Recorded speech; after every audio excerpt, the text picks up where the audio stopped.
Cada mañana, durante 5 años ya, me despertaba en una cama vacía. Levenia siempre se levantaba antes que yo, y para cuando abría los ojos, el aroma a café recién hecho ya inundaba la cocina. Ahora preparo mi propio café. Lo hago despacio, como si quisiera alargar el ritual. 3 cucharadas de café molido, 200 mililitros de agua, una pizca de sal, justo como Levenia solía hacerlo. Pero el café nunca me sale como el suyo. Me llamo Oberon Hollis. Tengo 78 años y vivo solo en una pequeña casa de una sola planta en West Fargo, Dakota del Norte. Después de 45 años como contable, me jubilé. Un año después, Levenia falleció. Un derrame repentino. El médico dijo que no sufrió. Todavía no sé si eso fue cierto o una mentira piadosa para nuestro mayor consuelo. Nuestra única hija, Beata Trick, no asistió al funeral. Dijo que tenía una reunión de negocios importantísima en Chicago que no podía cancelar por nada del mundo. Llegó 3 días después de que los vecinos, unos cuantos amigos y yo, hubiéramos sepultado a Levenia. Beatrice dijo que lo sentía, me dio un abrazo seco y formal y preguntó si iba a vender la casa. Creo que es demasiado grande para una sola persona, dijo entonces, parada en medio del salón. Además, ya no eres joven. Quizás deberías pensar en una residencia de ancianos. Levenia siempre decía que nuestra hija era práctica. Yo prefería otra palabra, calculadora. Ese día fue la primera vez que lo dije en voz alta. Tu madre aún no está fría en la tumba, y ya estás calculando cuánto puedes sacar por nuestra casa. Beatrice me miró con una expresión como si hubiera dicho algo indecente. No se quedó a pasar la noche, diciendo que había reservado una habitación de hotel. No la vimos durante casi un año después de aquello. Beatrice trabaja como agente de seguros para una gran empresa. Su esposo, Thornton, es un ingeniero civil que diseña puentes. Se mudaron a West Fargo hace 10 años cuando su compañía ganó un contrato para construir en nuestra zona. Antes de eso vivían en Boston y Levenia, y yo solo veíamos a nuestros nietos en vacaciones. Cuando se mudaron, mi esposa y yo nos alegramos. Levenia dijo, ahora vamos a ser una verdadera familia. Durante los primeros meses lo fuimos. Les ayudamos a instalarse, cuidamos a sus nietos, los mellizos Hazel y Reginald. Tenían 9 años entonces. Ahora tienen 19 y no los he visto en 3 años. Están estudiando en la universidad en la costa este. Las relaciones con Beatrice y Thornton comenzaron a deteriorarse poco antes de la muerte de Levenia. Nos invitaban cada vez menos. Dejaron de traer a los niños. Cuando llamábamos, siempre había una excusa. Trabajo, escuela, recados. Levenia estaba preocupada, pero trataba de no mostrarlo. Están ocupados. Tienen sus propias vidas, decía, aunque podía verla en secreto secarse las lágrimas mientras miraba fotos de sus nietos. Después de que mi esposa murió, me convertí en una especie de cajero automático para ellos. Beatrice solo me llamaba o pasaba a verme cuando necesitaba dinero, ya fuera para pagar la matrícula universitaria de los mellizos, para arreglar la casa o para un coche nuevo para Thornton. Nunca dije que no. Era mi propia hija. Además, Levenia y yo siempre habíamos sido frugales. Tengo ahorros suficientes para el resto de mi vida, incluso si viviera hasta los 100. Pero cada vez que extendía un cheque, me sentía utilizado. Ese día, hace 8 meses, cuando compraron la casa, les di $50,000 para la entrada. Beata Trick dijo que me haría coprestatario. Será más fácil que el banco lo apruebe y podrás venir a visitarnos cuando quieras, porque también será tu casa. Acepté. El abogado redactó los papeles y yo los firmé, sin leerlos realmente. Recuerdo a Thornton mirándome al otro lado de la mesa, receloso, como si temiera que cambiara de opinión. No lo hice. Desde entonces, nunca he cruzado el umbral de su nuevo hogar. Todas mis llamadas iban al buzón de voz. Los mensajes quedaban sin respuesta. En esas raras ocasiones en que Beatrice sí contestaba, la conversación era corta y seca. Lo siento, papá, no puedo hablar ahora, te llamo luego. Nunca devolvía la llamada. Esta mañana comenzó como de costumbre. Preparé café, tostadas con mantequilla de cacahuete y me senté a la mesa de la cocina con el periódico. La casa estaba en silencio, solo el viejo reloj de pared, un regalo de bodas de los padres de Levenia, contando los segundos. Estaba a punto de empezar el crucigrama cuando sonó el teléfono. Papá, soy Beatrice. Sentí que mi corazón se encogía. Mi hija me llamaba por iniciativa propia, sin recordatorios ni peticiones. Eso solo podía significar una cosa. Necesitaba algo. Buenos días, Beatrice. Me alegra oírte. Thornton y yo hemos decidido ir a la costa el mes que viene durante 2 semanas. Pensamos que te gustaría unirte a nosotros. Casi se me cae la taza. Era la primera vez que me invitaban a algún sitio en 5 años. ¿A la costa?, pregunté, sin creer lo que oía. Sí, en Maine. Tenemos una casa rural reservada cerca de Kennebunkport. 3 dormitorios, vistas al mar. Thornton dice que la pesca es estupenda allí. Nunca fui muy aficionado a la pesca y Beatrix lo sabía. A Levenia le encantaba pescar. A menudo íbamos a un lago local donde ella podía sentarse durante horas con una caña y yo leía un libro a la sombra de un árbol. Después de su muerte, vendí todo el equipo de pesca. Suena maravilloso, dije, preguntándome cuál sería la trampa. ¿Pero por qué tan de repente? Simplemente pensamos que te vendría bien un cambio de aires, dijo ella con un toque de irritación en su voz. Casi nunca sales de casa. No puedes quedarte dentro todo el tiempo. Era verdad. Después de la muerte de Levenia, mi mundo se había reducido al tamaño de mi casa y el supermercado más cercano. A veces iba al parque a alimentar a los patos, pero últimamente incluso eso se había vuelto difícil. Mis rodillas ya no eran las mismas. ¿Cuándo pensáis ir? En 3 semanas, el 15, podemos recogerte de camino. Llevaremos tu pasaporte, tarjeta de crédito y algo de ropa. No necesitas nada más. La casa rural tiene todo lo que necesitas. Algo en sus palabras me hizo desconfiar. Era demasiado detallada. Pero por otro lado, quizás yo era demasiado suspicaz. Quizás por fin habían decidido arreglar las cosas. Está bien, dije después de una pausa. Iré con vosotros. Bien. La voz de Beatrix sonaba visiblemente alegre. Entonces te veo el 15. Prepárate a las 8 de la mañana. Colgó sin esperar mi respuesta. Me quedé sentado mirando el teléfono durante mucho tiempo. Una parte de mí estaba emocionada con el próximo viaje, la oportunidad de pasar tiempo con mi hija. Y la otra parte, la que se había vuelto mucho más cínica después de tantos años de abandono, esperaba una trampa. 3 semanas volaron. Hice la maleta como Beatrice me había pedido. Pasaporte, tarjeta de crédito, unas cuantas mudas de ropa, medicamentos. Decidí llevar dinero en efectivo por si acaso. $1,000 estaban en un sobre en el bolsillo interior de mi camisa. El día de la partida, me levanté a las 6 de la mañana. Aunque Beatrix dijo que estuviera listo a las 8, no pude dormir de la emoción. Preparé café, desayuné y me senté en la ventana del salón mirando la entrada. El minutero del reloj de pared daba vuelta tras vuelta. Las 8, las 8:30, las 9. A las 9:30 empecé a preocuparme. Quizás habían tenido un accidente. Quizás se olvidaron. Estaba a punto de llamar cuando un reluciente SUV negro entró en la entrada. Beatriz salió del coche, elegante con un traje pantalón de color claro. Thornton se quedó al volante, con el motor en marcha. Lo siento, papá. Llego tarde, dijo ella, entrando en la casa sin llamar. Tráfico al salir de la ciudad. ¿Estás listo? Asentí, señalando la pequeña maleta junto a la puerta. Llevo mucho tiempo esperando. Genial. Me dio una mirada de evaluación. Por favor, dime que no vas a viajar con esos pantalones. Miré mis viejos pero limpios y planchados pantalones grises. ¿Qué les pasa? Beatriz puso los ojos en blanco, un gesto que había adoptado de su madre cuando era adolescente. Parecen de hace 100 años. ¿No tienes nada decente? Estos son mis mejores pantalones, respondí, sintiendo cómo la familiar irritación crecía en mi interior. Si te incomodan, puedo quedarme en casa. Vale, como sea, agitó la mano. Nos llevaremos lo que tengamos. Thornton está esperando, así que date prisa. Tomó mi maleta y se dirigió a la puerta. Eché un último vistazo a la casa, me aseguré de que todos los electrodomésticos estuvieran apagados y cerré la puerta con llave. Cuando llegué al coche, Thornton ni siquiera giró la cabeza en mi dirección. Estaba sentado mirando por el parabrisas, tamborileando los dedos en el volante. Buenos días, Thornton, dije, subiendo al asiento trasero. Ajá, murmuró él. ¿Todos dentro? ¿Podemos irnos? Beatriz asintió, sentándose en el asiento del copiloto. Thornton arrancó el coche sin esperar a que me abrochara el cinturón. Es un viaje de unas 18 horas, dijo Beatriz sin volverse. Pararemos a pasar la noche en algún lugar del camino. ¿Trajiste tu medicina?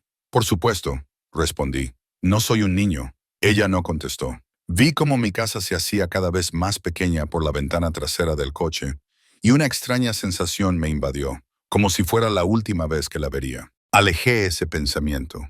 2 semanas con mi familia por delante. Una oportunidad para estrechar lazos, para acercarnos. Quizás Beatrice y Thornton por fin habían decidido cambiar su actitud hacia mí. Me acomodé en el asiento trasero y me preparé para el largo viaje, esperanzado, pero no exento de ansiedad. En algún lugar muy dentro, sabía que las cosas no eran tan fáciles como parecían, pero quería creer desesperadamente que mi hija por fin se había acordado de que tenía un padre, que yo significaba más para ella que solo una fuente de apoyo económico. Quería creer que este viaje era el comienzo de un nuevo capítulo en nuestra relación. Salimos a la autopista y vi cómo el paisaje familiar de Dakota del Norte pasaba a toda velocidad. Beatrice y Thornton hablaban en voz baja en los asientos delanteros, demasiado bajo para que yo pudiera distinguir las palabras. A veces se reían y me sorprendía pensando que no recordaba la última vez que había oído reír a mi hija.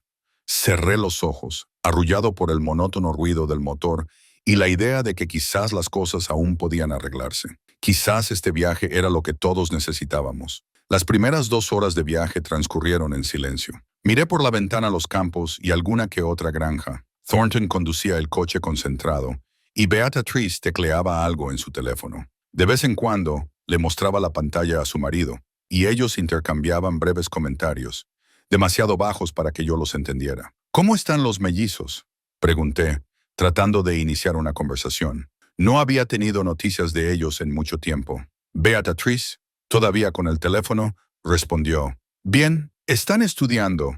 Hazel tiene un nuevo novio, un músico. ¿Y Reginald sigue queriendo ser médico? Creo que sí. Se encogió de hombros. Está tomando una clase de química ahora mismo.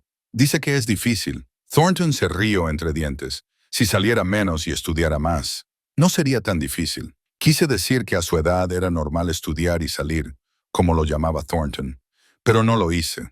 A lo largo de los años he aprendido que cualquier comentario que hago sobre la crianza de los hijos se toma mal. ¿Deberíamos parar a comer algo?, pregunté después de otra hora. ¿Podría invitaros a almorzar? Beatrix se dio la vuelta. Papá, salimos hace solo 3 horas. ¿Ya tienes hambre?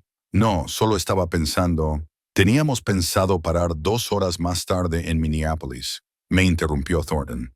Hay un restaurante decente allí, recomendado por un colega. Claro, lo siento.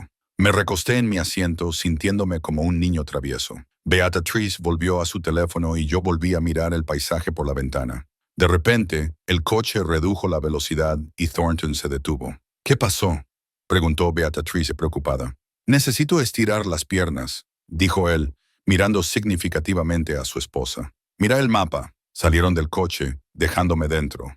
Los vi alejarse unos metros y empezar a discutir animadamente. Thornton gesticulaba irritado. Beatrice discutía apasionadamente. No podía oír las palabras, pero por sus caras era evidente que la conversación no era agradable. Miraron hacia el coche varias veces y yo aparté la mirada a toda prisa, fingiendo no darme cuenta. Unos 5 minutos después, regresaron. Thornton se puso al volante, cerrando la puerta de golpe con fuerza. ¿Está todo bien?, pregunté con cautela. Bien, dijo Beatrice. Recorrimos el resto del camino hasta Minneapolis en tenso silencio. Paramos en el restaurante Silver Spoon, un lugar elegante con pretensiones de alta cocina. Beatrice insistió en que dejara mi chaqueta gastada en el coche. Tienen un código de vestimenta, papá, dijo como si le explicara lo obvio a un niño. Obedecí, aunque me sentía incómodo sin mi chaqueta. El aire acondicionado del restaurante estaba a toda potencia. Nos acompañaron a una mesa junto a la ventana. Un joven camarero con una camisa blanca como la nieve nos entregó menús encuadernados en cuero. Apenas podía distinguir los nombres de los platos. La letra era pequeña y había dejado mis gafas en la chaqueta. ¿Has decidido?, preguntó Beatrice después de 1 minuto. Todavía no. Entrecerré los ojos, tratando de leer la descripción de algún plato de salmón. Quizás deberías elegir algo más sencillo, sugirió Thornton. ¿Sopa del día o pasta? Quiero pescado, dije obstinadamente. Beatrice puso los ojos en blanco. Papá, sabes que tienes problemas de estómago. ¿Recuerdas la última vez que te enfermaste después de comer marisco? ¿La última vez? ¿De qué está hablando? No he comido marisco con ellos en años, y no tengo problemas de estómago. Beatriz, estás confundida. Mejor pide la pasta. Golpeó el menú. Thornton, ¿ya has elegido? Y así comenzó una serie de pequeñas humillaciones. Me pidieron pasta cuando quería pescado. Eligieron agua en lugar del vino que pedí. Cuando el camarero trajo la comida, Beatriz me pidió que cortara mi pasta en trozos pequeños para que le fuera más cómodo a papá. Soy perfectamente capaz de manejar mi propia comida, dije, sintiendo cómo el color me subía a la cara. Claro que sí, papá. Me palmeó la mano con esa sonrisa condescendiente que suele reservarse para niños gruñones o ancianos desorientados. Thornton sonrió abiertamente. No querría que se repitiera el incidente del Olive Garden. Recuerda, cariño, cuando tu padre se dejó caer espagueti en la camisa y tuvimos que comprarle una nueva. Oh, sí, rió Beatriz. Fue tan vergonzoso. Los miré desconcertado. No hubo ningún incidente en el Olive Garden. No había ido al restaurante con ellos en años. Se estaban inventando estas historias para hacerme parecer un viejo débil. Eso nunca pasó, dije con firmeza. Papá, vamos. Beatriz siguió sonriendo, pero había un brillo de irritación en sus ojos. Simplemente lo olvidaste.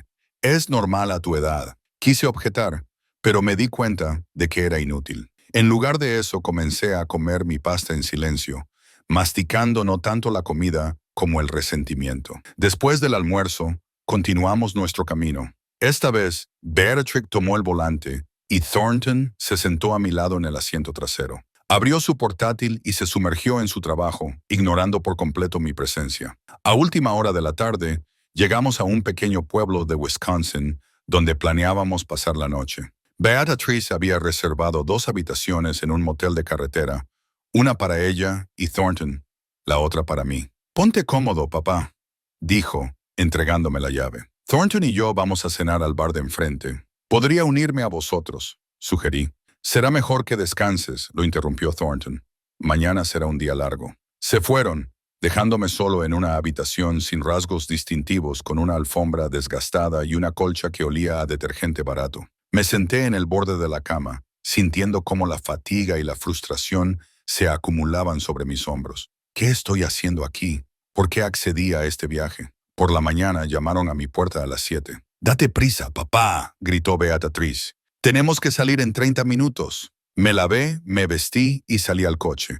Thornton ya estaba al volante, tamborileando los dedos impacientemente. «Buenos días», dije, subiendo al asiento trasero. «Ajá», murmuró él. «¿Todos listos para ir? Vámonos». Beatriz me entregó una bolsa de papel. «Te trajimos el desayuno, un rollo de canela y café». «Gracias». Me conmovió el gesto. Quizás no era tan malo.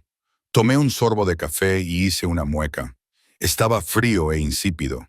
El bollo estaba rancio. El día transcurrió en el monótono tráfico de la autopista. Solo paramos para echar gasolina en el baño. Cada vez que pedía una parada, Thornton suspiraba irritado, y Beatriz decía que ya estábamos atrasados. Al atardecer del segundo día llegamos a Kennebunkport. La casa rural que habían alquilado resultó ser una espaciosa casa de 2 plantas con vistas al océano. 3 dormitorios, salón con chimenea, cocina totalmente equipada. Todo parecía caro y elegante. «Tu habitación está arriba, la última puerta a la derecha», dijo Beatriz, entregándome la llave. «Ponte cómodo, la cena es a las 8». Subí las escaleras, arrastrando mi maleta con dificultad. Nadie se ofreció a ayudar, aunque Thornton llevaba fácilmente 4 maletas enormes. Mi habitación era la más pequeña de la casa, con una cama estrecha y vistas al garaje de los vecinos en lugar de al océano. Deshice la maleta, me duché y bajé a cenar. Beatriz y Thornton estaban sentados en el patio bebiendo vino. Había 3 platos de pasta y ensalada en la mesa. «Ah, papá». Beatriz se levantó su copa. «¿Qué te parece la habitación?» «Es bonita», mentí. «Gracias. Pensamos que estarías más cómodo en el segundo piso», dijo Thornton. «Más tranquilo». No me molesté en recordarle que a mi edad, subir escaleras varias veces al día no era lo más agradable. En lugar de eso, me senté en la mesa en silencio y empecé a comer. «Thornton y yo vamos a la bodega mañana», anunció Beatriz. «Una visita de cata. Probablemente querrás quedarte aquí y descansar, ¿verdad?» No era una pregunta. «En realidad, me encantaría ver la bodega», dije. Beatriz y Thornton intercambiaron miradas. «Es una visita larga, papá», dijo Beatriz suavemente. Mucho caminar y la cata. No va bien con tu medicación. Puedo saltarme la cata, insistí, y soy perfectamente capaz de caminar. Escucha, Oberon. Thornton dejó el tenedor. Los billetes ya están comprados. El grupo es limitado. No podemos añadirte a última hora. Entiendo. Bajé la mirada a mi plato, sintiendo una ola de ira y resentimiento crecer en mi interior. No te sientas mal, papá. Beatrice me palmeó el brazo. Te traeremos una buena botella de vino. No dije nada. La cena terminó en un silencio incómodo. Así transcurrieron los primeros 3 días de nuestras vacaciones familiares. Beatrice y Thornton salían por la mañana, luego a la bodega, luego a navegar en yate, luego al golf y regresaban tarde por la noche. Yo me quedaba solo en la casa rural, paseando por la playa, leyendo viejas revistas encontradas en el salón y preguntándome por qué me habían invitado. El cuarto día anunciaron que iríamos a un restaurante esa noche. Todos nosotros. Es un restaurante muy agradable, papá, dijo Beatrice.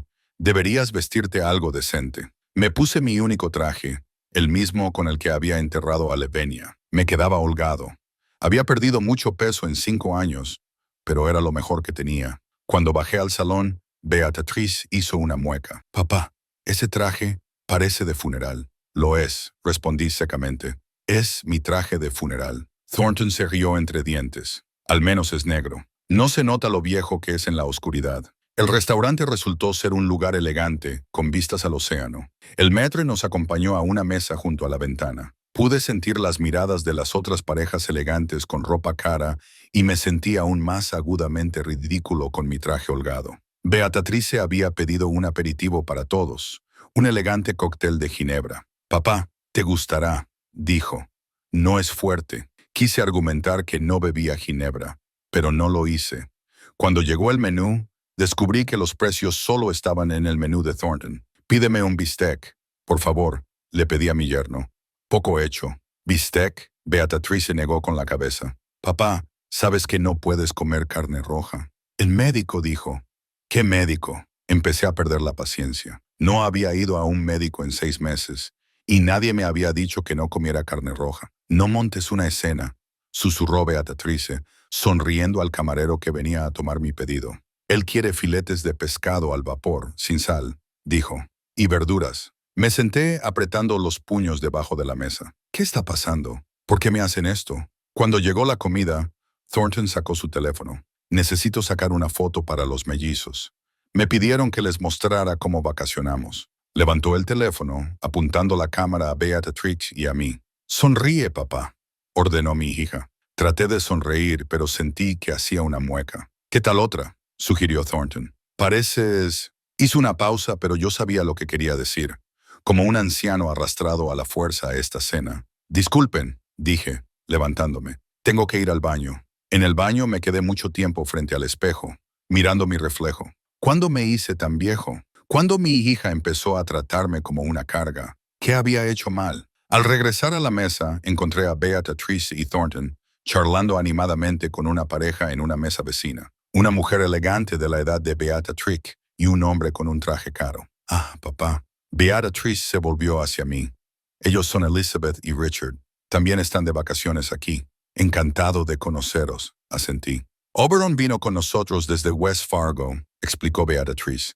Decidimos que no debería estar solo a su edad. Oh, qué amables sois, dijo Elizabeth. Mi padre también es mayor, pero se niega a viajar. Dice que no se pueden trasplantar árboles viejos. Tienes suerte de que tu padre sea tan tranquilo, le dijo Richard a Beatrice. Mi suegro es un tirano. No puedo sacarlo de su casa. Nunca está satisfecho. Oh, nuestro padre también tiene su carácter. Beatrice me miró significativamente. ¿Verdad, papá? Piqué en silencio el insípido pescado con mi tenedor. ¿Sabes?, continuó Beatrice, a veces me siento más como una madre que como una hija. Tengo que asegurarme de que tome sus medicinas, de que coma bien. Ayer lo pillé intentando servirse un whisky con su presión arterial. Me quedé helado. Eso era una mentira descarada. No había bebido whisky en años, prefiriendo una copa de vino con la cena, y no había nada malo con mi presión arterial. Beatrice, comencé, pero ella continuó ignorándome. Y la semana pasada, casi provoca un incendio en la cocina. Se olvidó de apagar la estufa. Eso no es verdad. levanté la voz. No he estado en vuestra casa en meses. Beatriz sonrió con indulgencia. Ya ves, mi memoria no es lo que era. Estuviste en la cena el viernes pasado, papá. No, no lo estuve. Sentí que me temblaban las manos.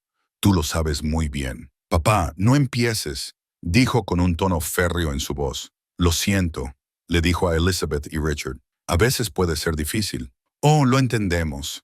Elizabeth asintió con simpatía. La vejez no es divertida. Los miré a todos, sintiendo una ola de ira subir por mi interior. Hablaban de mí como si no estuviera allí, o como si ya no fuera una persona, sino un objeto inanimado, una carga de la que había que encargarse. Disculpen, me levanté bruscamente de la mesa. Necesito aire. Salí del restaurante sin mirar atrás. La brisa del océano me golpeó la cara, trayendo consigo el olor a sal y algas. Inhalé profundamente, tratando de calmarme. ¿Qué está pasando? ¿Por qué Beatriz miente sobre mi estado? ¿Por qué me hacen parecer un anciano inválido y desorientado? Y entonces lo comprendí. Quieren algo.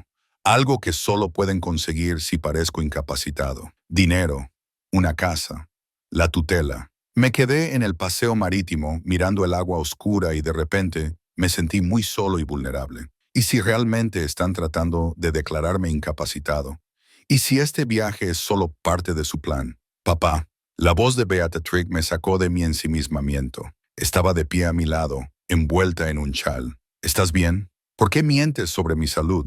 Le pregunté sin rodeos. No estoy mintiendo, me puso la mano en el hombro.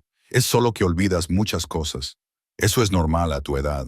No estuve en tu casa para cenar la semana pasada, dije con firmeza. Y no intenté servirme un whisky.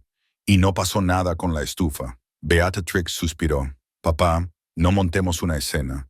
Elizabeth y Richard nos han invitado a cenar a su casa mañana. Será vergonzoso si sigues actuando así.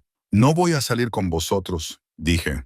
De hecho, creo que será mejor que me vaya a casa. No seas tonto. Me apretó el hombro con más fuerza. ¿Cómo vas a volver? ¿Coger un taxi a West Fargo? Se rió como si hubiera dicho algo increíblemente divertido. Volvamos. Thornton ya ha pagado. Hay un coche esperándonos. Me di cuenta de que no tenía elección, al menos por ahora. Obedientemente seguí a mi hija hasta la salida del paseo donde Thornton y su taxi nos esperaban. Me senté en silencio en el coche, mirando por la ventana las luces del pueblo costero que pasaban flotando. Beatriz y Thornton hablaban en voz baja en el asiento delantero. Podía oír trozos de frases.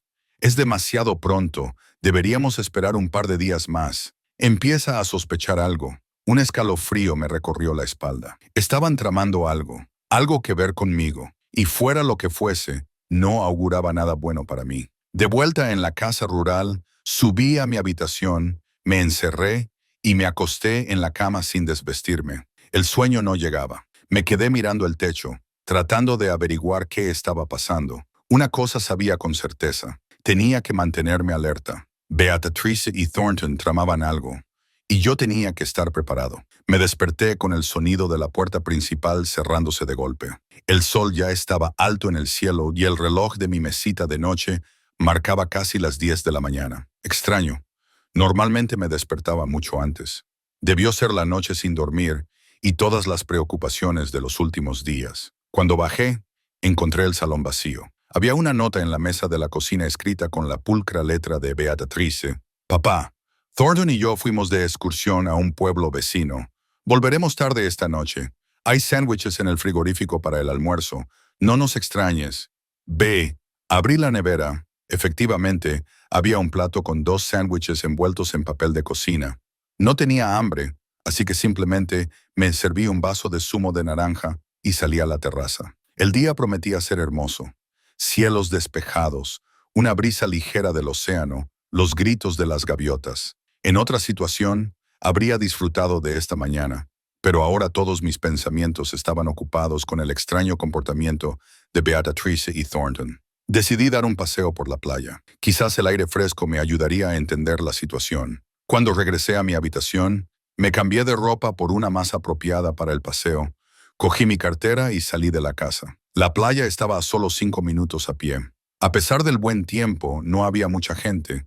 Unas cuantas familias con niños, un par de ancianos paseando a su perro y un surfista solitario. Encontré un banco vacío con vistas al océano y me senté, exponiendo mi cara a la luz del sol. A medida que pasaba el tiempo, me quedé allí, sumido en mis pensamientos. Algo me molestaba. La nota de Beatrix parecía demasiado normal después del incidente de anoche en el restaurante. Ni una palabra de disculpa, ni una pista de nuestra conversación.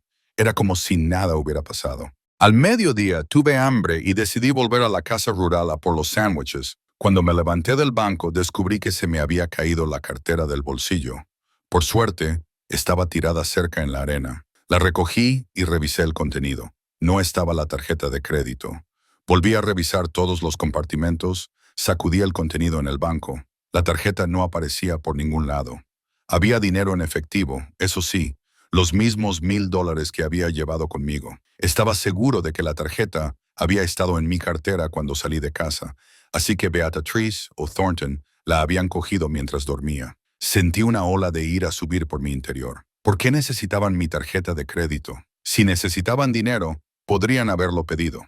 Nunca le había dicho que no a Beatriz. De vuelta en la casa rural, lo primero que hice fue revisar mi maleta. Todas mis pertenencias estaban en su lugar, pero algo en su disposición indicaba que alguien había estado hurgando en mis cosas. El pasaporte que había guardado en el bolsillo interior de mi maleta ahora estaba debajo de una pila de camisas. Me senté en la cama tratando de organizar mis pensamientos. ¿Qué estaba pasando? ¿Por qué Beatriz y Thornton querrían mi tarjeta de crédito y mi pasaporte?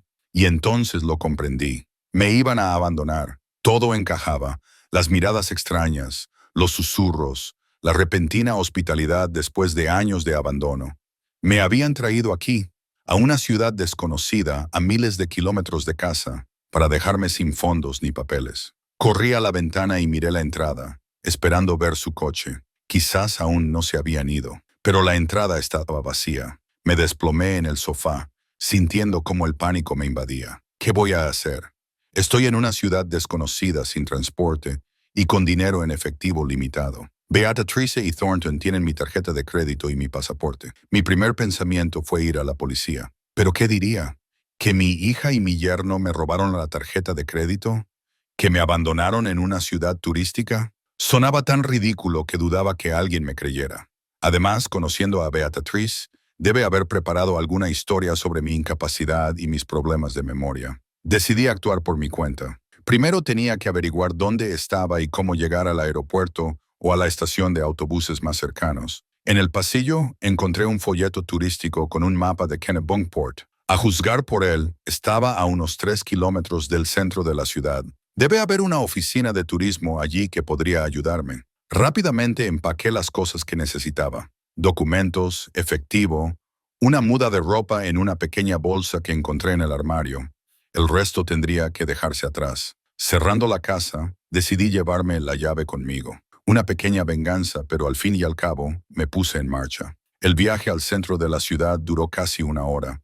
A pesar del buen tiempo, me cansé rápidamente, efecto de la edad y de todas las preocupaciones. En la oficina de turismo me recibió una joven amable. ¿En qué puedo ayudarte?, me preguntó con una sonrisa. Necesito llegar a West Fargo, Dakota del Norte, dije. ¿Cuál es la forma más rápida de hacerlo? Ella levantó las cejas sorprendida. ¿West Fargo? Eso está bastante lejos. Tendrías que ir a Portland, subir a un avión a Minneapolis y luego tomar otro vuelo a Fargo. ¿Cómo se llega a Portland? Hay un autobús que sale 3 veces al día. El siguiente sale en 2 horas. Asentí. ¿Cuánto cuesta el billete? $35 solo ida. Calculé mentalmente.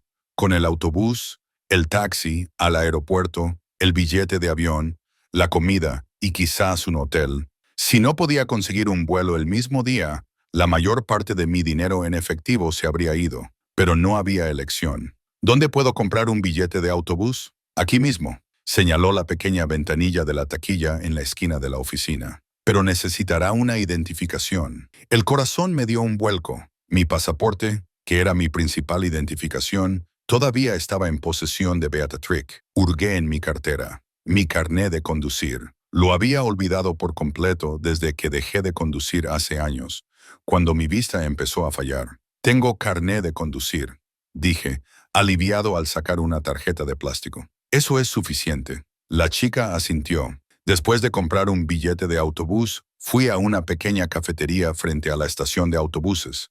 Tenía casi 2 horas antes de la salida y decidí usar ese tiempo para ordenar mis pensamientos y hacer un plan de acción. Sentado en la mesa con una taza de café, me permití darme cuenta por primera vez en mucho tiempo de lo que había sucedido realmente. Mi propia hija me había abandonado en un lugar extraño a miles de kilómetros de casa, llevándose mis documentos y mi tarjeta de crédito. Mi yerno, que nunca había disimulado mucho su desdén por mí, debió de ser el cerebro detrás de este plan. ¿Pero por qué? ¿Qué querían lograr con esto? Lo único que se me ocurría era dinero. Querían acceder a mis ahorros. Quizás planeaban declararme incompetente, pero eso requeriría informes médicos, certificados de médicos, o estaban contando con que no podría volver a casa, que me quedaría aquí en una ciudad extraña sin recursos ni contactos. Cuanto más lo pensaba, más claro me quedaba que su plan no había sido bien pensado. No tuvieron en cuenta que me quedaba dinero en efectivo. No se llevaron mi carné de conducir. No habían considerado que podía buscar ayuda de las autoridades locales o del banco para bloquear la tarjeta. Esto me dijo que la decisión de abandonarme había sido tomada espontáneamente, quizás después del incidente de anoche en el restaurante. Empecé a entender su lógica. Me habían traído aquí esperando algo. ¿Qué? Pero mi comportamiento de anoche había desbaratado sus planes, así que decidieron deshacerse de mí. El autobús a Portland estaba medio vacío. Me senté junto a la ventana viendo cómo el paisaje costero cambiaba a colinas onduladas. El viaje duró aproximadamente 1 hora, y todo el tiempo no pude dejar de pensar en Beatrice. ¿Dónde me había equivocado en su educación? Cuando mi pequeña, a quien Levenia y yo tanto amábamos, se había convertido en una mujer calculadora y sin corazón. En Portland, fui directamente al aeropuerto. Allí me esperaba una desagradable sorpresa. El siguiente vuelo a Minneapolis no salía hasta el día siguiente, y costaba mucho más de lo que había esperado, casi $800. Me quedaban poco más de 900 después de comprar el billete de autobús y el almuerzo. Me quedé frente al panel de horarios de vuelos, sintiendo cómo la desesperación me invadía como una ola. Podría comprar un billete, pero entonces no me quedaría prácticamente dinero para comida y transporte en Minneapolis. ¿Y si el vuelo a Fargo es igual de caro? ¿Puedo ayudarle? Una voz vino de detrás de mí. Me di la vuelta. Delante de mí estaba una mujer mayor con uniforme de empleada de aeropuerto. Sí, estoy tratando de volver a casa, dije. West Fargo, Dakota del Norte. Pero los vuelos son muy caros y tengo un presupuesto ajustado. Ella asintió con simpatía. Sí, en temporada alta los precios muerden, pero puede haber alternativas. ¿Ha considerado la opción del autobús? ¿Un autobús a Dakota del Norte? Sí, hay uno de Portland a Chicago, de Chicago a Minneapolis y de Minneapolis a Fargo. Tarda 3 días, pero es mucho más barato que el billete de avión. 3 días en autobús no sonaban muy atractivos, pero no tenía elección. ¿Dónde puedo encontrar más información? Ella me acompañó al mostrador de información de la compañía de autobuses, situado justo dentro del edificio del aeropuerto. Efectivamente, un billete a Fargo vía Chicago y Minneapolis costaba solo $230. El autobús salía en 4 horas. Compré el billete sintiendo un enorme alivio. Al menos ahora tenía un plan concreto. Volvería a casa, aunque no tan rápido como me hubiera gustado. Pasé el tiempo restante antes de la salida en la pequeña cafetería del aeropuerto, reflexionando sobre mi vida y mi relación con mi hija. Recordé cómo era Beatriz de niña, una niña inteligente e inquisitiva, con hoyuelos en las mejillas cuando sonreía. Cómo me traía dibujos del colegio para papá. Cómo me pedía que le leyera antes de acostarse. Cómo me ponía con confianza su pequeña mano en la mía cuando cruzábamos la calle. Cuando cambiaron las cosas. En la adolescencia, en la universidad o después cuando conoció a Thornton. Recordé cómo lo había traído a conocernos. A Levenia le desagradó inmediatamente su futuro yerno, aunque trató de no demostrarlo. Hay algo en él, algo insincero, me dijo más tarde. Yo lo dejé pasar entonces, pensando que era solo celos maternales.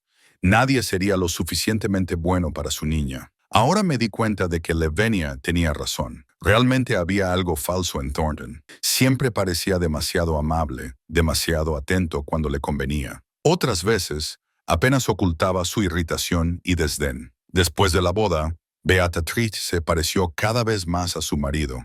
Sus llamadas se hicieron más cortas y menos frecuentes. Sus invitaciones a visitarnos se volvieron cada vez más formales. Cuando tuvieron mellizos, Lavinia y yo esperábamos que nos acercaría, pero ocurrió lo contrario. Beatrice y Thornton construyeron un muro entre nosotros y los nietos. Y luego comenzaron las peticiones de dinero. Pequeñas cantidades al principio para reparaciones, para vacaciones, para la escuela de los niños, luego mayores. Nunca dije que no, en parte porque quería ayudar a mi hija, en parte por culpa. Pensé que había cometido un error en su educación y ahora trataba de compensarlo con apoyo financiero. La mayor fue una contribución de $50,000 para su nuevo hogar. Beatrice había venido a mí con esta petición poco después de la muerte de Lavinia. Queremos mudarnos a un vecindario mejor con buenas escuelas para los niños, explicó. Pero no tenemos suficiente para la entrada. Acepté sin dudarlo.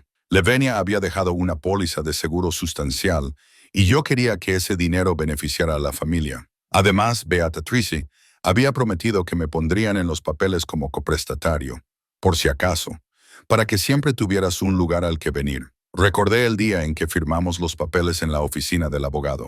Beatrice estaba inusualmente cariñosa, Thornton inusualmente amable. Firmé todos los papeles apenas sin echar un vistazo. Recuerdo que el abogado me preguntó si estaba seguro de querer ser coprestatario y no solo dar dinero como regalo. Un coprestatario es responsable de la hipoteca, pero también tiene derechos sobre una participación en la propiedad, explicó. Asentí, sin entenderlo realmente. ¿Qué importaba si la casa seguiría siendo de mi hija y mis nietos después de mi muerte? Ahora, sentado en una cafetería del aeropuerto a miles de kilómetros de casa, me pregunté por primera vez, ¿qué firmé exactamente entonces? ¿Cuál era mi situación legal con respecto a su casa? Recordaba vagamente la frase propiedad conjunta en los documentos. ¿Eso significaba que oficialmente era dueño de parte de la casa? Esta pregunta me mantuvo despierto durante los 3 días mientras me sacudía en un autobús por medio país. Apenas dormí, bajando en las paradas solo para estirar las piernas y comprar comida. Y seguí pensando en esos papeles, en la casa, en Beatrice y Thornton. Cuando el autobús finalmente llegó a Fargo, estaba agotado físicamente, pero mi mente funcionaba más clara que nunca. Tenía un plan maduro. Había unos 15 kilómetros desde la estación de autobuses hasta mi casa en West Fargo. Gasté el último de mi dinero en un taxi. La casa me recibió con silencio y olor a polvo. Me había ido durante casi una semana. Lo primero que hice fue revisar el teléfono de casa. El contestador automático tenía 17 mensajes de Beatrice. En los primeros, preguntaba si estaba bien y por qué no me había puesto en contacto.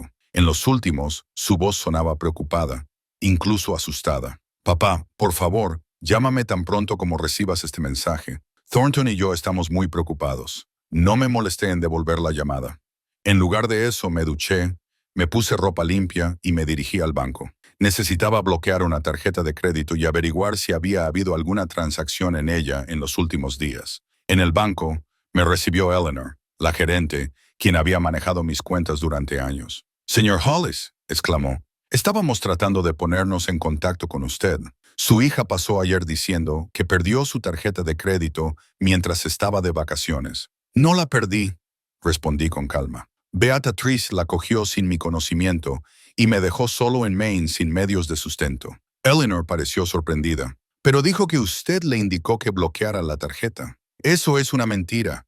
Quiero saber si ha habido alguna transacción en mi tarjeta en la última semana. Y si es así, ¿cuáles?» Ella hizo una verificación rápida en mi cuenta. «Sí, ha habido varias transacciones. Hace 3 días, un retiro de efectivo de un cajero automático en Portland, $5,000.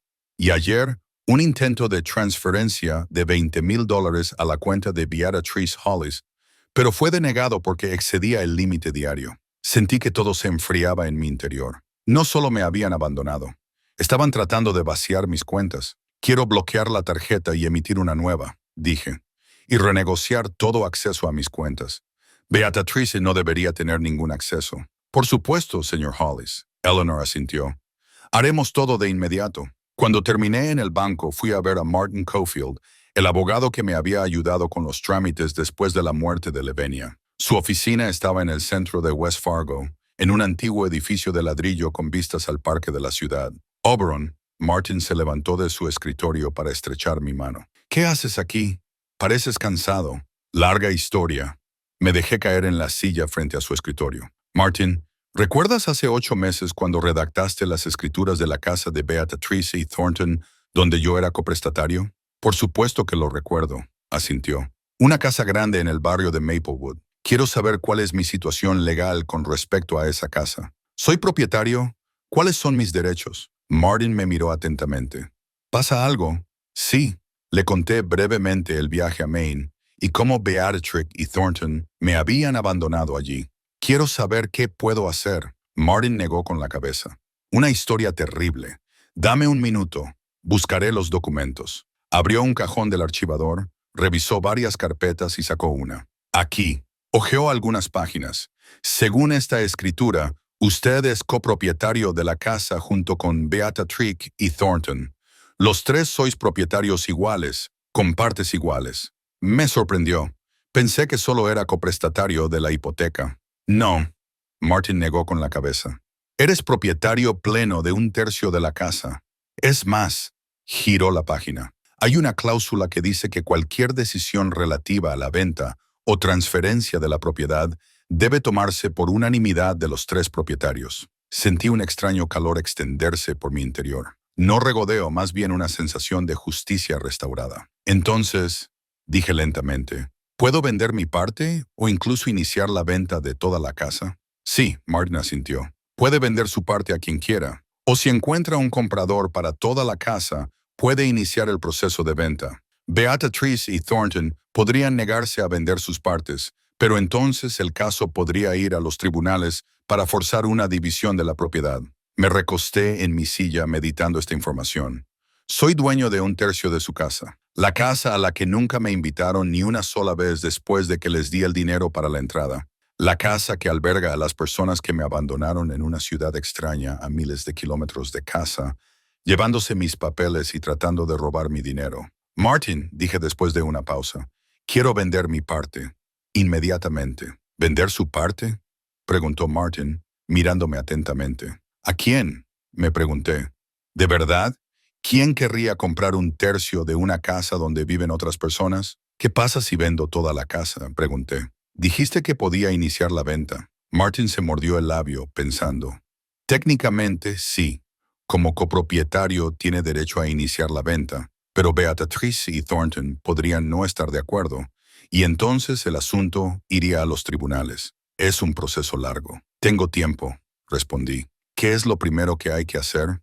Conseguir un agente inmobiliario para que valore la casa. Luego, enviar una notificación formal a Beatrice y Thornton de su intención de vender la propiedad.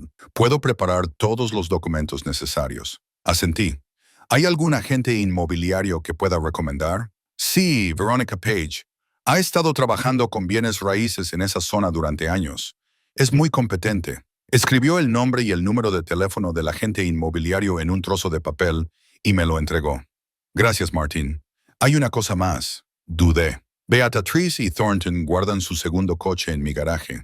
Técnicamente, es suyo, pero yo pagué parte del precio y mi nombre está en los papeles. ¿Puedo venderlo? Martin volvió al archivador. Déjame recordar. Oh, aquí. Sí, ¿es el sub rojo? Legalmente, usted es copropietario porque su nombre está en los papeles de registro, pero será difícil venderlo sin su consentimiento. ¿Y si encontramos un resquicio legal? No iba a echarme atrás. Martin se frotó la barbilla pensativo. Hay una opción. Si el coche está en su propiedad durante más de 6 meses sin moverse, puede presentar una reclamación por propiedad abandonada, pero tiene que demostrar que intentó ponerse en contacto con los propietarios. No han devuelto mis llamadas durante muchos meses. Esa era la verdad, y el coche lleva más de 1 año en mi garaje. En ese caso hay una posibilidad. Tiene que presentar los documentos adecuados en el DMV. Si todo va bien en 30 días, podría tener derecho a venderlo. Asentí, tachando mentalmente otro punto de mi plan de represalias. Una última pregunta. Beatrice y yo tenemos una cuenta bancaria conjunta. La abrí cuando ella estaba en la universidad para enviarle dinero para la matrícula. Nunca la cerramos. ¿Puedo retirar dinero de ella? Martin frunció el ceño. Si es una cuenta conjunta con los mismos derechos de acceso, entonces legalmente, sí, pero le recomendaría precaución. Si hay dinero allí que claramente pertenece a Beatrice, he estado transfiriendo $500 allí cada mes durante los últimos 5 años, lo interrumpí. Nunca me lo agradecieron, simplemente retiraron el dinero en silencio. Supongo que lo que hay allí es mío. Martin se encogió de hombros. En ese caso, tiene todo el derecho a disponer de esos fondos. Agradecí al abogado y salí de su oficina con un plan de acción claro. Lo primero que hice fue llamar a Veronica Page. Accedió a reunirse conmigo el mismo día. Verónica era una mujer enérganos de 50 años con una mirada aguda y olfato para los negocios. Escuchó atentamente mi historia sin sorpresa ni juicio. Ha habido otros casos en mi práctica, dijo cuando terminé. Bueno, echemos un vistazo a la casa. ¿Tiene las llaves? Negué con la cabeza. No, pero tengo las escrituras de propiedad. Eso es suficiente para empezar. Podemos revisar el exterior y luego me pondré en contacto con su hija y su yerno para concertar una inspección interior. Aún no han regresado de su viaje, ¿verdad? Que yo sepa, no. Acordamos reunirnos en 1 hora en la casa de Beatrice y Thornton. Fui a casa, conseguí todos los documentos necesarios y me dirigí al barrio de Maplewood. La casa parecía impresionante. Una casa de 2 plantas con un césped bien cuidado y un sendero de piedra que conducía a la puerta principal. Verónica ya me estaba esperando, tomando notas en su portapapeles. Excelente ubicación, dijo cuando me vio. El barrio es muy codiciado por familias con niños. Las escuelas cercanas son algunas de las mejores de la ciudad. Recorrimos el perímetro de la casa. Verónica miró la fachada, el patio trasero con una pérgola y una barbacoa, y el garaje para 2 coches. La he valorado en unos $700,000, dijo, habiendo terminado la inspección. Pero habría que ver el interior para obtener una estimación más precisa. $700,000. Hice los cálculos. Mi parte es de unos $230,000. Eso no es una mala suma. ¿Qué sigue?, pregunté. Prepararé los documentos para iniciar la venta. Tendrá que firmarlos. Luego notificaremos formalmente a los otros propietarios. Tendrán 30 días para responder. Si están de acuerdo con la venta, genial. Si no, tendremos que ir a los tribunales. Estoy abierto a cualquiera de las 2 opciones, dije con firmeza. Cuando llegué a casa decidí abordar el siguiente punto de mi plan, el coche de Thornton. Un Ford Explorer SUV rojo de último modelo permanecía en mi garaje cubierto por una fina capa de polvo. Thornton lo había comprado hace 2 años, pero por alguna razón prefería guardarlo en mi casa. Quizás no quería que los vecinos vieran que tenían 2 coches caros. Podría plantear preguntas sobre sus ingresos. Encontré los papeles de registro del coche. Efectivamente, mi nombre aparecía en segundo lugar después del de Thornton. Recordé cómo mi yerno me había pedido que firmara los papeles explicando que había algunas ventajas fiscales. No me molesté en investigarlo. Simplemente firmé como siempre hacía cuando Beatrice o Thornton me pedían algo. Al día siguiente, fui al DMV con una reclamación por propiedad abandonada. El proceso fue sorprendentemente simple. Rellené los formularios, presenté pruebas de que el coche había estado en mi propiedad durante más de 6 meses y confirmé que había intentado ponerme en contacto con los propietarios varias veces. Me dijeron que se tomaría una decisión en un plazo de 30 días. Habiendo terminado con eso, fui al banco. Una cuenta conjunta con Beatrice había sido abierta hace años, cuando ella estaba en la universidad. En ese momento, parecía una forma conveniente de enviarle dinero para la matrícula y los gastos de manutención. Después de graduarse, me ofrecí a cerrar la cuenta, pero Beatrice insistió en mantenerla por si acaso. Ese por si acaso llegaba cada mes cuando transfería dinero allí, y Beatrice lo retiraba sin decir una palabra, sin gratitud. Hacía mucho tiempo que había dejado de preguntarme en qué lo gastaba. Eleanor me recibió de nuevo en el banco. Señor Hollis, ya van 2 veces en un día, sonrió. ¿En qué más puedo ayudarle? Quiero revisar el saldo y las transacciones de la cuenta conjunta con Beatrice, dije. Eleanor asintió y se volvió hacia el ordenador. El saldo actual es de $27,400, dijo. La última transacción fue su transferencia de $500 hace una semana. 27,000. Me sorprendió. Normalmente, Beatrice retiraba el dinero casi inmediatamente después de mi transferencia. Aparentemente no lo había hecho en los últimos meses. Quizás se había olvidado de la cuenta o tenía otra fuente de ingresos. Quiero cerrar esta cuenta y transferir el dinero a mi cuenta personal, dije. Eleanor dudó un momento. ¿Está seguro, señor Hollis? Es una cuenta conjunta y normalmente requiere el consentimiento de todos los titulares para cerrarla. Abrí esta cuenta. He estado depositando dinero en ella todos estos años, dije con firmeza. Si hay algún impedimento legal, estoy dispuesto a firmar cualquier documento asumiendo la responsabilidad. Eleanor volvió a revisar la información de la cuenta. De hecho, según el historial de transacciones, todos los depósitos fueron realizados por usted. En ese caso, tiene derecho a cerrar la cuenta. Pero debo advertirle, su hija puede impugnar esta decisión. Que lo intente, respondí. Estoy dispuesto a proporcionar todas las pruebas necesarias de que el dinero me pertenece. El proceso de cierre de la cuenta duró aproximadamente 1 hora. Tuve que firmar varios documentos confirmando mi decisión y asumiendo la responsabilidad de cualquier posible reclamación de Beatrice. Al final, $27,400 fueron transferidos a mi cuenta personal. Al salir del banco, sentí una extraña sensación de alivio. Era como si hubiera roto otro hilo que me unía a mi hija y a mi yerno, un hilo que hacía mucho tiempo se había convertido en una pesada cadena. Pasé las siguientes 2 semanas buscando activamente un nuevo lugar para vivir. Mi casa, aunque acogedora, estaba llena de recuerdos de Levenia, de Beatrice niña, de tiempos felices que nunca volverían. Además, Beatrice conocía la dirección y yo quería desaparecer de su vida por completo. Encontré un apartamento pequeño pero luminoso en una nueva urbanización al otro lado de la ciudad. El barrio era tranquilo, con muchos parques y un lago cerca. El alquiler era bastante razonable, $1,200 al mes, incluyendo los servicios. El dueño del apartamento, un hombre de mi edad llamado Silas, era un conversador agradable. Vivía al lado y alquilaba varios apartamentos en el complejo. «Sabe, señor Hollis, normalmente no alquilo a personas mayores», admitió durante nuestra primera reunión. «Demasiados problemas, presión arterial, problemas cardíacos, pero usted parece fuerte y tiene ojos honestos». Sonreí. «Gracias por sus amables palabras. Prometo no ser una molestia». Firmamos un contrato de arrendamiento de 1 año con opción a renovar. Pagué el alquiler del primer y último mes y obtuve las llaves. La mudanza solo duró 2 días. Decidí dejar la mayor parte de mis muebles y pertenencias en la casa vieja. Eran parte de mi vida pasada. Me llevé solo lo esencial: ropa, unos pocos libros, fotos de Levenia, un ordenador y algunos utensilios de cocina. Todo lo demás planeaba comprarlo de nuevo.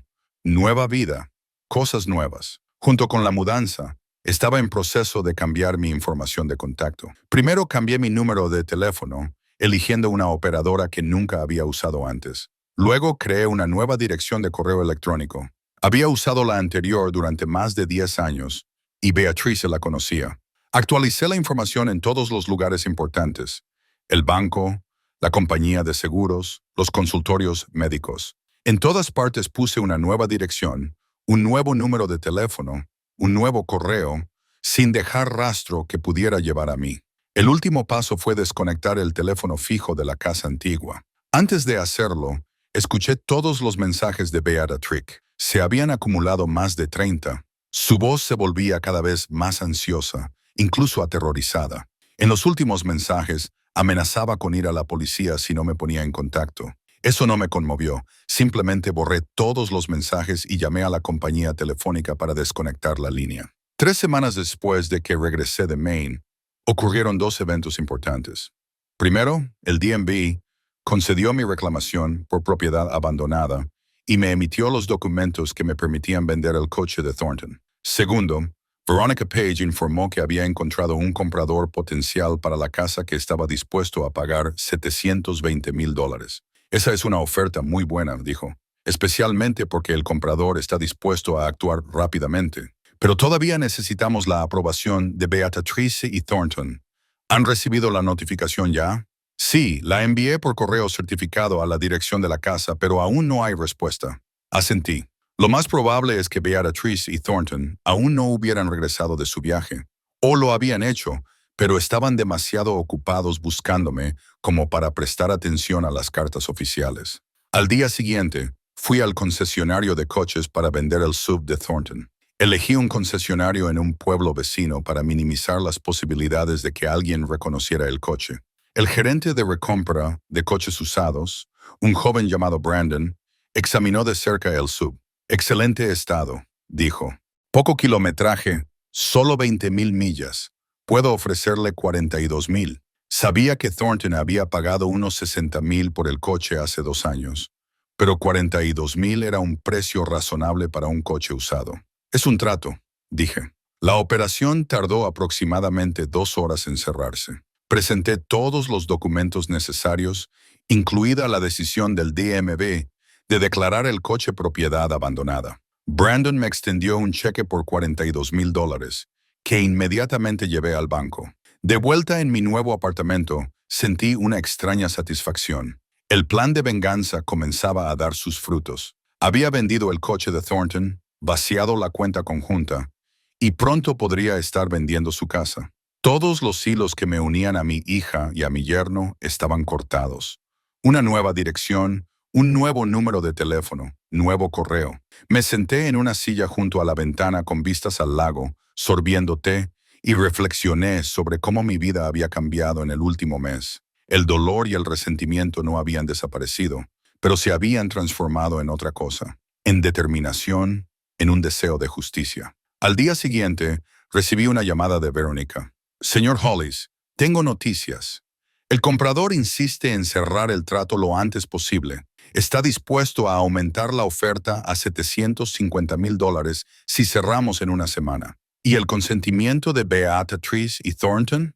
El plazo de notificación expira en 3 días. Si no responden, podemos emprender acciones legales para forzar una venta. Dadas las circunstancias y el hecho de que usted es copropietario pleno, las posibilidades de una decisión favorable son muy altas. Dudé. Un litigio significaba costos y tiempo adicionales, pero por otro lado, el comprador ofrecía un precio excelente. Sigamos adelante con el plan, decidí. Si Beatrice y Thornton no responden antes del plazo, iniciaremos los procedimientos legales. Genial, dijo Verónica.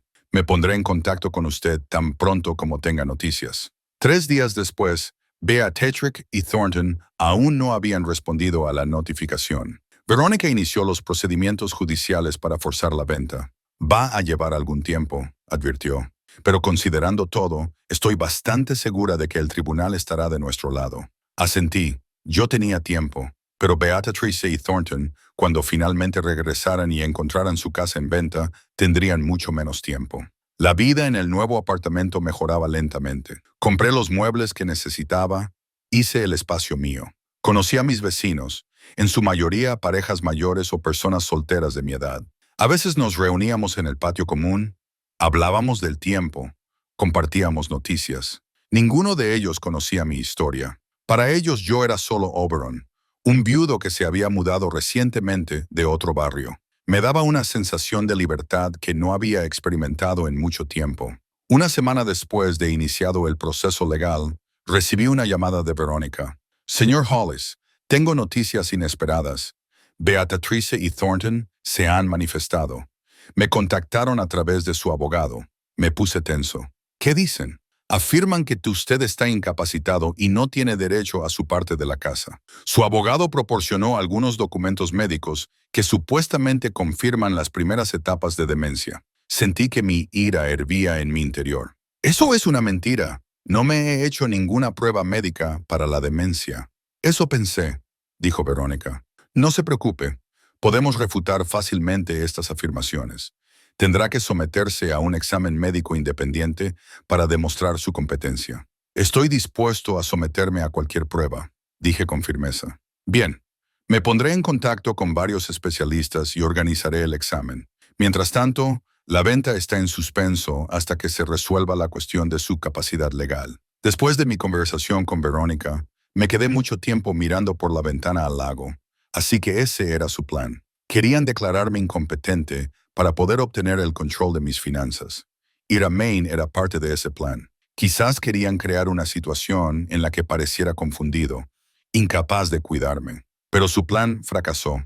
No solo había regresado a casa por mi cuenta, sino que había tomado la iniciativa. Ahora intentaban vengarse presentando documentos médicos falsos. Bueno, también ganaré esa batalla. Y luego tomaría lo que me correspondía por derecho. Mi parte de la casa que nunca pensaron que era mía. Aunque no solo había invertido dinero en ella, sino esperanzas de una felicidad familiar que nunca llegó. Han pasado casi 2 meses desde que regresé de Maine. Un examen médico independiente había confirmado plenamente mi capacidad. 3 especialistas diferentes, un neurólogo, un psiquiatra y un gerontólogo, coincidieron en que estaba en mi sano juicio y memoria. Sus opiniones se presentaron al tribunal y el intento de Beatrice y Thornton de declararme incompetente fracasó. Los procedimientos judiciales para forzar la venta de la casa se reanudaron. El comprador, afortunadamente, no se echó atrás, aunque redujo la oferta a $700,000 debido al retraso. Acepté ese precio. Después de todo, no se trataba tanto de dinero como de principios. Esa mañana, me senté en una cafetería cerca del juzgado esperando una llamada de Verónica. Hoy se suponía que sería la audiencia final en el caso de venta forzosa. No fui al tribunal, no quería encontrarme con Beatrice y Thornton. Verónica representaba mis intereses. El teléfono sonó a las 11 en punto.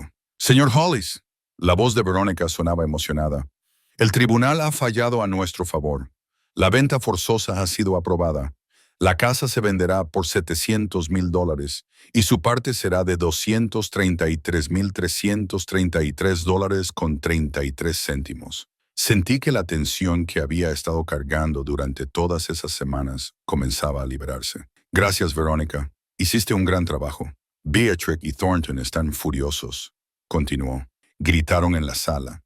Amenazaron con apelar, pero el juez fue inflexible. Tienen 30 días para desalojar la casa. Y si se niegan, se iniciarán los procedimientos de desalojo. Pero no creo que lleguemos a eso. Su abogado parece ser un hombre razonable. Debería explicarles que una mayor resistencia solo empeorará las cosas. Asentí, aunque Verónica no podía verlo por teléfono. ¿Cuándo se cerrará el trato? Tan pronto como desalojen la casa, el comprador está dispuesto a actuar rápidamente. Creo que en un mes o mes y medio estará finalizado. Eso es genial. Gracias de nuevo por todo. Colgué el teléfono y tomé un sorbo de mi café ya frío.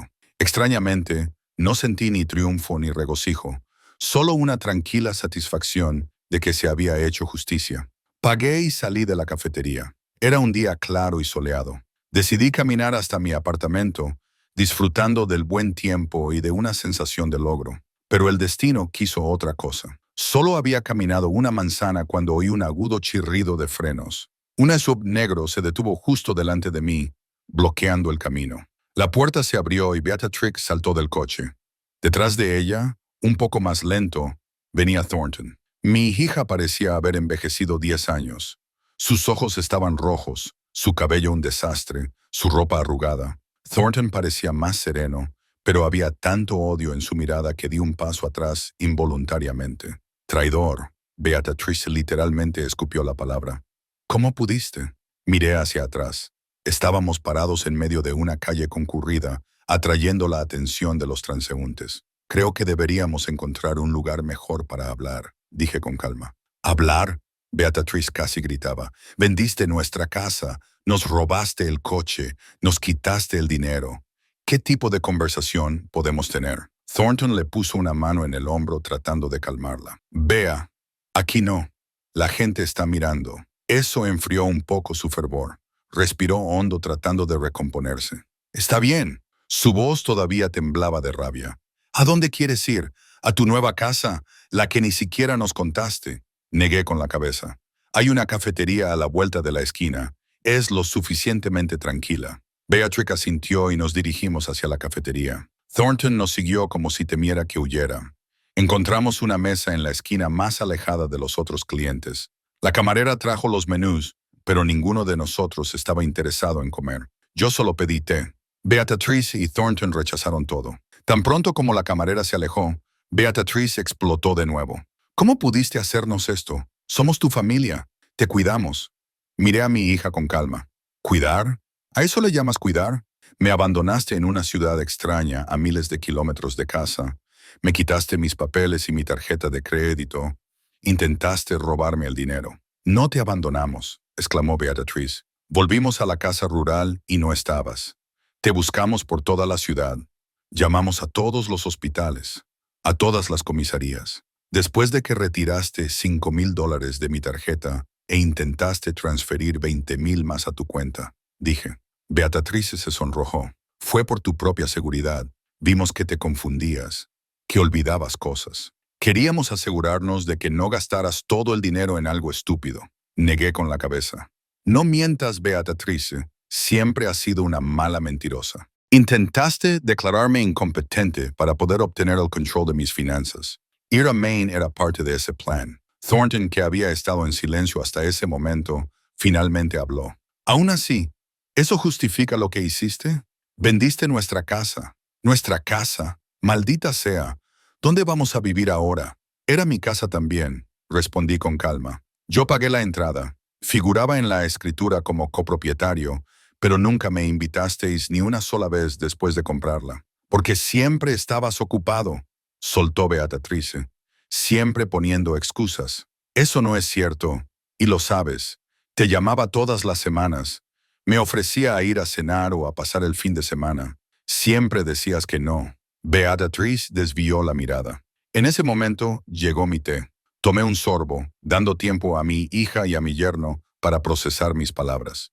¿Y ahora qué?, preguntó Beatriz finalmente. ¿Estás satisfecho? Arruinaste nuestras vidas. No arruiné vuestra vida, respondí.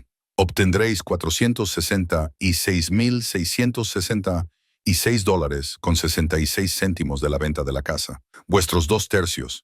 Eso es suficiente para la entrada de una casa nueva. No se trata del dinero. Beatriz empezaba a agitarse de nuevo. Se trata de que nos traicionaste. A tu familia. La miré directamente a los ojos. No, Beatriz, fuiste tú quien me traicionó hace años, cuando empezaste a tratarme como un cajero automático en lugar de un padre, cuando dejaste de invitarme a visitarte, cuando decidiste que podías simplemente coger mi dinero y deshacerte de mí. Thornton resopló. Oh, vamos, Oberon. Siempre has sido complicado, siempre insatisfecho con todo, siempre sabiendo más. Bea solo está cansada de que la sermonees. Nunca la sermoneé, repliqué. Solo quería ser parte de su vida, ver a mis nietos crecer, estar ahí para ella en los grandes momentos. Siempre has estado cerca del dinero, dijo Thornton con sarcasmo. Y solo con el dinero. No dije nada. ¿De qué servía explicar? Solo veían lo que querían ver. Papá. El tono de Beatriz cambió de repente, su voz suave, casi suplicante. Olvidemos todo esto. Empecemos de nuevo. No quieres estar solo, ¿verdad? ¿Sin tu familia? Sonreí con tristeza. Ya estoy solo, Beatriz. Llevo solo años. Desde que tu madre murió y decidiste que ya no necesitabas a tu viejo padre. Eso no es cierto. Casi lloraba. Siempre te he cuidado. No, negué con la cabeza. Cuidabas mi dinero y lo sigues haciendo. No te preocupa que yo esté solo.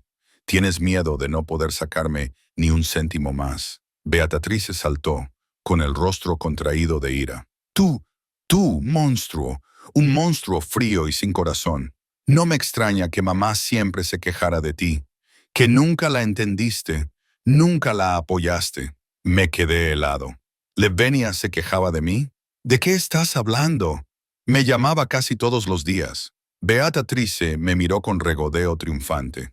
Me decía lo indiferente que eras, cómo la ignorabas, lo arrepentida que estaba de haberse casado contigo. Sentí que algo dentro de mí se rompía. Levenia, mi Levenia, con quien vivimos 42 años felices. No puede ser. Estás mintiendo, dije en voz baja. ¿Por qué crees que dejé de venir?, continuó Beatriz. No podía ver cómo la tratabas, como si fuera solo un mueble en la casa. Cerré los ojos, tratando de ordenar mis pensamientos. Esto no podía ser verdad. Levenia siempre decía que era feliz conmigo. Nunca tuvimos una pelea seria, siempre encontrábamos un compromiso. Me amaba, lo sabía, y entonces me di cuenta. Beatriz estaba desesperada por hacerme daño, por golpearme donde más me dolía, mi amor por Levenia. Sabía que yo llevaba ese amor a lo largo de mi vida, que los recuerdos de mi esposa eran lo más preciado que me quedaba. Abrí los ojos y miré a mi hija con calma. Basta, Beatriz. Ambos sabemos que es una mentira. Tu madre me amó como yo la amé a ella. Nuestro matrimonio no fue perfecto. Ningún matrimonio es perfecto, pero fuimos felices juntos. ¿Eso crees? Resopló. Porque nunca la escuchaste, nunca la viste sufrir. Negué con la cabeza. No voy a discutirlo, no voy a permitir que empañes la memoria de tu madre solo para hacerme daño. Thornton, que había estado observando la escena con una especie de sombría satisfacción, finalmente intervino. Vale, basta de dramas. Volvamos al negocio. Vendiste nuestra casa. ¿Qué quieres a cambio? ¿Quieres que nos disculpemos? Vale. Siento que te hayamos dejado en Maine. Fue estúpido. No estábamos pensando. Lo miré sorprendido. ¿De verdad creía que una simple disculpa era suficiente? No quiero nada de vosotros, dije. Ni disculpas, ni explicaciones. Solo quiero que me dejéis en paz. Que te dejemos en paz, interrumpió Beatriz. Eres nuestro padre. Somos familia. No, Beatriz. Hace mucho que no somos familia. Una familia no se abandona en un pueblo extraño. Una familia no roba dinero. Una familia no intenta declarar incompetentes a sus miembros por lucro. No fue por lucro, exclamó. Queríamos protegerte. ¿De qué? Pregunté. ¿De poder controlar tu propio dinero? ¿De la libertad de decidir cómo vivir tu vida? Beatrice no pudo encontrar una respuesta. Thornton le puso una mano en el hombro.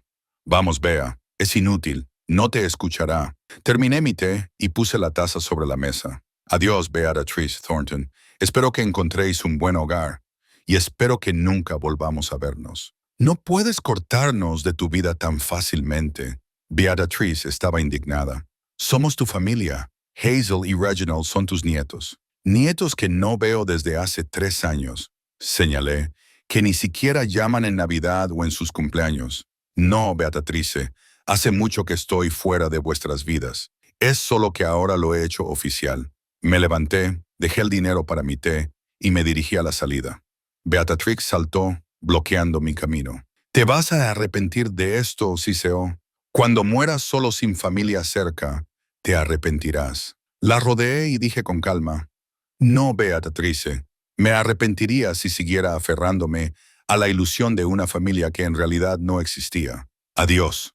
Salí de la cafetería sin mirar atrás. Caminé por la calle, respirando el aire fresco, sintiéndome más ligero a cada paso. Era como si me hubiera quitado un gran peso que había estado cargando durante muchos años. Cuando regresé al apartamento, me senté en una silla junto a la ventana, mirando el lago. El sol se ponía, tiñendo el agua de tonos dorados. Había paz en mi alma, como hacía mucho tiempo que no sentía. Claro, las palabras de Beatrix sobre Levenia me habían dolido, pero sabía que era una mentira. Mi esposa me amaba como yo la amaba a ella. Tuvimos nuestros momentos difíciles, como en cualquier matrimonio largo, pero siempre los superamos juntos. Beatrice solo intentaba tocar una herida y no se lo permitiría. Un mes después, la casa se vendió oficialmente. Mi parte, $233,333.33, ingresó en mi cuenta. Junto con el dinero de la venta del coche de Thornton y los fondos de la cuenta conjunta, tenía poco más de $300,000, más que suficiente para vivir cómodamente a mi edad. No sabía qué habían hecho Beatrice y Thornton con su parte. No sabía dónde vivían, qué hacían, y no quería saberlo. Ese capítulo de la vida estaba cerrado para mí. A veces, por supuesto, pensaba en mis nietos. Hazel y Reginald ya deben estar graduándose de la universidad. Hacía tanto tiempo que no los veía que apenas los reconocería si me los encontrara. A veces me preguntaba si Beatrice y Thornton les habían contado lo que había pasado, y si es así, ¿en qué versión? Probablemente me retrataron como un viejo loco que había vendido su casa por despecho o por demencia senil. Pero eso no me molestaba. Yo conocía la verdad y vivía en paz con esa verdad. Mi vida en mi nuevo apartamento era tranquila, mesurada. Hice algunos conocidos entre los vecinos, personas mayores como yo. A veces nos reuníamos para jugar a las cartas o simplemente charlar. Ninguno de ellos conocía mi historia y prefería mantenerlo así. Un día, unos 6 meses después de que se vendiera la casa, recibí una carta de papel normal, sin remitente. La letra del sobre no me era familiar. Dentro había una postal del océano, la misma costa de Maine donde había estado con Beatrix y Thornton. En el reverso había solo unas pocas palabras. Gracias por la verdad, Hazel. Me quedé mirando esa postal durante mucho tiempo, sin saber qué pensar. Hazel, mi nieta. ¿Cómo sabía dónde vivía? ¿Y a qué se refería con la verdad? Quizás Beatrice y Thornton sí les habían contado a los niños lo que había pasado.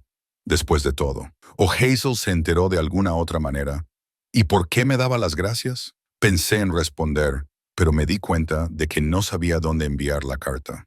No había dirección de remitente en la postal. Al final, simplemente puse la postal en el cajón del escritorio donde guardaba las fotos de Levenia y algunos recuerdos. Quizás algún día sabría a qué se refería Hazel. O quizás no. Ya no importaba tanto.